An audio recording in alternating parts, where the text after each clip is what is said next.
एक बूढ़ा और कमजोर मछेरा सैंटियागो रोजाना समंदर में जाता है, लेकिन पिछले 84 दिनों से उसके हाथ एक भी मछली नहीं आई। गांव के लोग उसे सालाव यानी दुनिया का सबसे बदकिस्मत इंसान कहने लगते हैं। सवाल ये पैदा होता है कि ये शख्स अगले दिन दोबारा कोशिश करेगा या हार मान लेगा।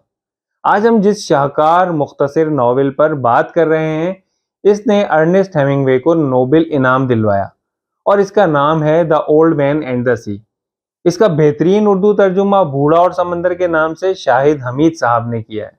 बूढ़े मचेरे सैंटियागो का वाहिद साथी एक छोटा लड़का मैनुलिन है, जो सैंटियागो के साथ शिकार पर जाता है। मगर पिछली नाकामियों की वजह से मैनुलिन के घर वाले उसे सैंटियागो का साथ छोड़ने पर मजबूर कर देते हैं और फिर मैनुलिन सैंटियागो का साथ छोड़ देता है। 85वें दिन के आगाज पर सैंटियागो एक बार फिर हिम्मत करता है और अपनी छोटी सी कश्ती लेकर समंदर की उन गहराइयों में निकल जाता है जहां कोई भी नहीं जाता। और फिर आप जानते हैं क्या होता है? फिर ये होता है कि उसके हुक में एक ऐसी देवहैकल मार्लिन मछली फंसती है जो उसकी कश्ती से भी बड़ी है। वो मछली बूढ़े की कश्ती को मुसलसल 2 दिन और 2 रातों तक समंदर में खींचती रहती है। भूख, प्यास, शदीद थकावट और जख्मी हाथों के बावजूद बूढ़ा हार मानने को तैयार नहीं था। हैरत अंगेज बात यह है कि मछली से मुकाबला करने और थकने के बावजूद वो उससे नफरत नहीं करता, बल्कि उसकी ताकत को मान लेता है।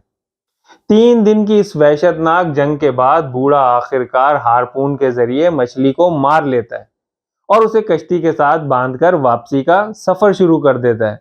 दोस्तों, आपको क्या लगता है, क्या यहाँ कहानी खत्म हो गई है? जी नहीं, कहानी यहाँ खत्म नहीं हुई। खून की बू सूंघकर शार्क मछलियों का गौल हमला कर देता है। सैंटियागो अपने हारपून, चप्पू वगैरह से उन शार्क मछलियों का मुकाबला करता है, मगर शायद उसकी किस्मत में कुछ और ही लिखा था। फिर जब वो थक हार कर साहिल पर पहुंचता है तो उसके पास उस देवहैकल मछली का सिर्फ ढांचा बाकी बचता है। अगर देखा जाए तो बूढ़ा मछेरा बज़ाहिर सब कुछ हार चुका था। वो अपनी झोपड़ी में जाकर निढाल होकर गिरता है और गहरी नींद में अफ्रीका के साहिलों और शेरों के ख्वाब देखने लगता है। ये ख्वाब दरअसल उसके कभी ना खत्म होने वाले उम्मीद और जवानी की ताकत की अलामत थे। अगली सुबह जब गांव वाले साहिल पर उस मछली का देवहैकल ढांचा देखते हैं तो वो दंग रह जाते हैं। वो सैंटियागो की हिम्मत और लगन को मान लेते हैं। बूढ़ा और समंदर हमें सिखाता है कि कामयाबी सिर्फ मंजिल पा लेने का नाम नहीं है, बल्कि कामयाबी वो सफर है, वो जद्दोजहद है जो आप आखिरी सांस तक करते हैं। रीडर्स, आपकी जिंदगी की वो कौन सी मार्लिन मछली है जिसके लिए आप आज भी जद्दोजहद कर रहे हैं? कमेंट्स में जरूर बताइएगा। अगर आपको ये वीडियो पसंद आई हो तो लाइक शेयर करें और रीडर्स रिपब्लिक को सब्सक्राइब कीजिए।